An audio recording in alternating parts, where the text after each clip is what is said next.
யார் சிறந்த அடிமை என்பதில் ஒரு போட்டி நடக்குது. அந்த போட்டியின் விளைவாகத்தான் எடப்பாடி சிறந்த அடிமையா, ஓபிஎஸ் சிறந்த அடிமையா, டிடிவி தினகரன் சிறந்த அடிமையான்னு இருந்த போட்டி இப்போ செங்கோட்டையன் சிறந்த அடிமையா அப்படின்ற போட்டிக்கு அவரும் தன்னை உட்படுத்தி இருக்கிறார். திராவிட சித்தாந்தத்தை முன்னெடுப்பதற்கு, எம்ஜிஆரின் கொள்கைகளை முன்னெடுப்பதற்கு, ஜெயலலிதாவின் ஆளுமையை முன்னெடுப்பதற்கு ஒரு லீடர் கூடவா இல்லை. அறிஞர் அண்ணா தலைவர்களை உருவாக்கினார், கலைஞர் கருணாநிதி தலைவர்களை உருவாக்கினார், எம்ஜிஆரும் தலைவர்களை உருவாக்கினார். ஆனால் அம்மா ஜெயலலிதா அம்மா அவர்கள் அடிமைகளை உருவாக்கி வச்சிருக்காங்க. இவர்களை கண்ட்ரோல் படுத்துறதுக்கு மோடி அமித்ஷாவும் தான் வரணும்னா இவர்கள் அவர்களது உத்தரவை எதிர்பார்த்து தான் டெல்லியை நோக்கி காவடி எடுப்பார்கள் என்று சொன்னால், எம்ஜிஆர் டெல்லியை நோக்கி காவடி எடுத்தா கட்சி ஆரம்பிச்சாரு, ஜெயலலிதா டெல்லியை நோக்கி காவடி எடுத்தா கட்சி ஆரம்பிச்சாங்க. எடப்பாடி பழனிசாமி தீவிரமாக ஆதரிக்கிறவர்கள் அவர் ஒரு லீடருங்கிறத ப்ரூவ் பண்ண தருணம்ங்கிறாங்க. இதை நீங்கள் அடிமைங்கிற வார்த்தையை பயன்படுத்துறீங்க. ஓபிஎஸ் அடிப்படை உறுப்பினர் பதவியிலிருந்து நீக்கினார்ல, ஏன் செங்கோட்டையன் நீக்கலாம்?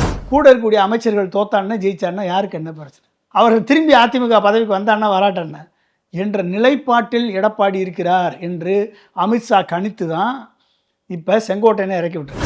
ஓபிஎஸ் அடிப்படை உறுப்பினர் பதவியிலிருந்து நீக்க தெரிந்தவர், டிடிவி அடிப்படை உறுப்பினர் பதவியிலிருந்து நீக்க தெரிந்தவர், சசிகலாவை நீக்க தெரிந்தவர், அன்வர் ராஜாவை நீக்க தெரிந்தவர், ஏன் செங்கோட்டையனை நீக்கலை?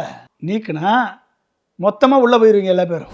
எடப்பாடி தோற்றால் மட்டுமே, எடப்பாடியை சுற்றி இருக்கக்கூடிய அமைச்சர்கள் தோற்றால் மட்டுமே, பிஜேபிக்கு அடிமையாக இருக்கக்கூடிய அமைச்சர்கள் தோற்றால் மட்டுமே அதிமுகவை மீட்டெடுக்க முடியும்.